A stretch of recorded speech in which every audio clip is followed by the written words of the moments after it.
A video is going viral showing a man tearing down the LGBT pride display, but it's not as crazy as you think.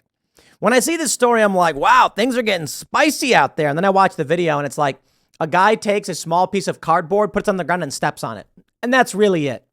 But I do think it's interesting that people are seeking to get viral fame by being anti-woke. This is a component of the Bud Light effect. When people realize they can get millions of views, and they can, from calling out woke corporations, they will start doing it. Target shopper tears down pride sign as fury over LGBTQ merch spills into the aisles. Let me tell you a story, my friends. When Kid Rock fired upon Bud Light the first time, I knew about the story. I didn't care all that much. I was like, yeah, it's interesting. These boycotts, they pop up from time to time. So I did a smaller short segment explaining what was going on. And I got like 500,000 views in a couple hours. And I went, wow, people really do care about this. Well, let me look into it more and see what's going on. So I made more videos. It is a natural component of I follow the news. Clearly, this was the big story for people. And it did really well. Now, I don't do videos just for views, but it plays a role. Of course it does. If I made a video and like nobody watched it at all, I'd be like, people probably don't care about that issue all that much. So, we'll find a time and a place for it if it matters to us. There are a lot of videos I put out that I know people probably aren't going to want to watch, but I think it matters. So I make the videos anyway. A video I did yesterday and the day before, they got less than 100K views, which is atypical. Typically the videos I make get, 100 and some odd thousand, maybe 200,000. But I thought they were important. In the case of Anheuser-Busch, I knew that not only was this a big story, but people really cared. And I said, this is a perfect storm. Not only do I agree that they shouldn't be sponsoring this stuff, people really like these videos. This should be a story we follow, something that people actually care about. Well, what you can see here with this video is probably somebody who just thinks, I'm going to go viral if I do something. Probably true. So what does he do? Tears down part of the display, throws it on the ground. This could be a major shift in the culture war when people realize that viral fame does not come from being woke and just doing whatever the corporations want, but that influence and attention are generated when you oppose the creepy, insane death cult of the left. That is a major advantage. Here's the story. This is a Minneapolis-based chain, lost $9 million, blah, blah, blah. Ethan Schmidt, a 24-year-old far-right internet personality who previously made headlines for his off-color remarks, is seen tossing the rainbow-colored sign to the floor before stomping on it and kicking it. Another self-proclaimed patriot and activist, Scott Lobido, filmed himself on Wednesday at a Staten Island Target location shouting Memorial Day weekend, where is the display supporting and showing homage to the men and women of the military? I mean, that's a really good question. It's Memorial Day. Here we can see this guy. Alt-right, is he? I don't know if that's, I don't know who this guy is, to be honest. Throws it on the ground. He's got a Trump 2024 shirt, steps on it. There's a couple of little made in China pieces of ish here, he adds, pointing to a small 3-shelf section with red, white, and blue paraphernalia. In November, do we get a veterans display that says proud to be a veteran? No, we do not. Lobido says before a Target employee approaches and asks him to stop screaming. I just talk loud, he replied. Get rid of the kids ish that doesn't belong in here. You cater to the 0.1%. You're going to go down like Budweiser. One Target shopper provided a more cheeky protest, placing a case of Bud Light in a rack promoting pride items, a reference to the beer brand and Dylan Mulvaney. Yeah, it's just, why did you add that New York Post? Come on. Completed the Target display, wrote one Twitter user. This is what I'm talking about. People are making videos and photos like this because they're getting tons of viral attention from it. The algorithms can only do so much. YouTube, if they had their way, they would block my show. Timcast IRL would get shut down. I see it all the time. When we put out music, does it get added to YouTube Music? Does it? Nope. Do our views get counted? Nope. They don't like it. Same thing with Tom McDonald. They do not like us having an influence in the culture war. So when I see top podcasts, despite the fact that we have a top podcast, if not the top podcast on YouTube, what do we get? Not featured at all. Nothing. It's very interesting. Very, very interesting that we can get 60 plus million views per month, 120 million views during the election and more, and they keep us out of all of this. I find it really, really fascinating. But I think it's fairly obvious. The algorithms are working against you and I. And what we end up with uphill battle.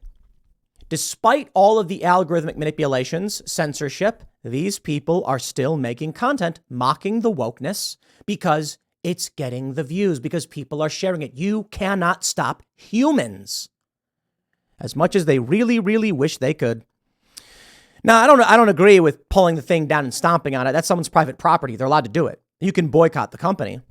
They said the company's stock has dropped nearly 20% since the controversy. Wow. Holy crap. It's at 20% down now. Earlier, I did a segment. It was down only a little bit. The discount chain, which has more than 450,000 workers and roughly 1,900 locations nationwide, has pulled some of its pride-friendly clothing from its stores. The spokesperson cited threats impacting our team members' sense of safety and well-being while at work. Stop trying to target children. Seriously. Here we go. I want to show you the real world. It's a story from June 2020. Knoxville man arrested after vandalism of gay pride display at Target. Interesting. They say that according to Knoxville police, the suspect spray painted an entire section of LGBTQ pride clothing and merchandise, causing $3,800 plus worth of damage. He was arrested at his home Wednesday night. An arrest report states that on Monday, June 13th, suspect walked into Target, sprayed red paint. Fingerprints taken from a can of spray paint confirm his identity, according to the report. Video from Target and the retailer where the paint and it were brought confirm as well. There you go. I don't know what happened to this guy, but, when you look up the story, this is what you find. Then there's this. Michigan man gets community service for shooting anti-abortion campaigner. Yeah, I think it was an 84-year-old woman was going door to door advocating against abortion. So a man shot her. He got charged with, what did he get? He pleaded no contest to felonious assault, careless discharge of a firearm causing injury, and reckless discharge of a firearm. Apparently, he said it was an accident. Yo, this woman shows up at a house saying abortion is bad, knocks on the door, argues with a woman. The husband comes out and shoots the pro-life woman. Are you kidding me? Yo, I've dealt with some nasty people, but when does it ever warrant just shooting them? That's what he did. He's got to pay restitution. They say Jacobson was shot at Harvey's home in Odessa Township. Jacobson told investigators that she was asking a woman at the home to vote against a proposed constitutional amendment that would guarantee the right to abortion in the state when she was told to leave. The amendment later passed. Harvey has said the shooting was accidental, but Jacobson has maintained she believes it was intentional after she had argued with Harvey's wife, Sharon Harvey. Jacobson was treated at a hospital for a shoulder wound. How many stories like this do we have to have? If you go and you commit some vandalism, you get arrested. This guy, after pleading no contest, gets community service. Now, don't get me wrong. They were both arrested. I get it. But you can have these people in San Francisco go to stores and loot them blind, and the cops do nothing.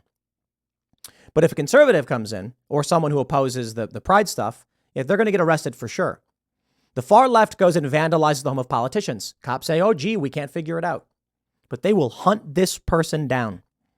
You take a look at what's going on in law enforcement, and it is obvious. Ladies and gentlemen, you're in a civil war. It just has not reached the most extreme levels yet, but it's happening.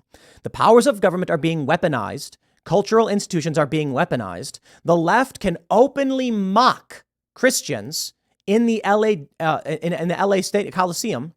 I believe maybe it's not the Coliseum. The Dodgers Stadium. I think it's different.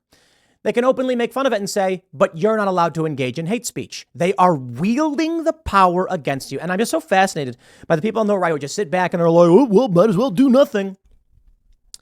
Now, part of me, I'll tell you, I think what the real goal of this segment is not to say that you're losing. It's to say we're winning. That's right.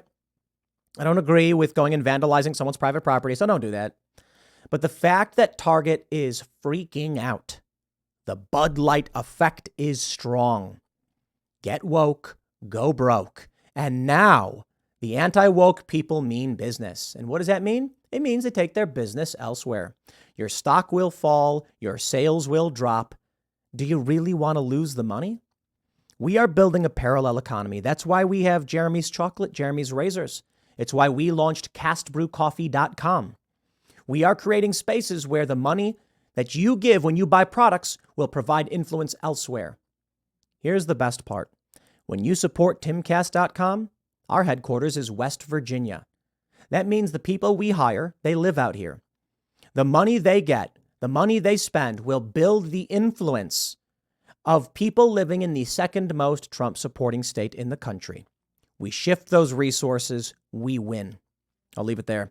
Next segment's coming up tonight at 8 p.m. over at youtube.com/TimcastIRL. Thanks for hanging out, and I'll see you all then.